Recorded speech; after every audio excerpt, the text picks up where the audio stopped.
convert miles per hour to meters per second by multiplying by 1,600, 9.344 divided by 3,600, then convert meters per second to kilometers per hour by multiplying by 3.6.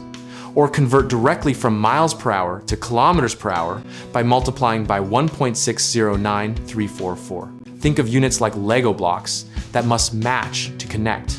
When you change miles per hour to meters per second, you first replace miles with meters using 1 mile equals 1,609.344 meters, and you replace hours with seconds using 1 hour equals 3,600 seconds, so you multiply by 1,609.344 and divide by 3,600, which gives the meters per second value.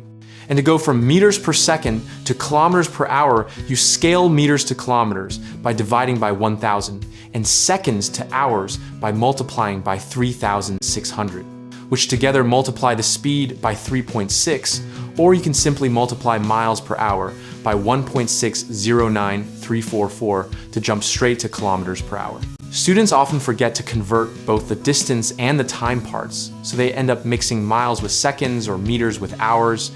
And the fix is to always write the fraction with original units and the conversion factor that cancels each unit. Another common mistake is rounding conversion constants too early, which causes small but avoidable errors. So keep the full 1,609.344 and 3,600 until the final step. And some try to use kilometers per hour and meters per second interchangeably without converting, which leads to wrong answers. So remember that meters per second equals kilometers per hour divided by 3.6. For more worked examples and practice problems, check out our website, www.gumballdegree.com, to find more videos and resources on compound unit conversions.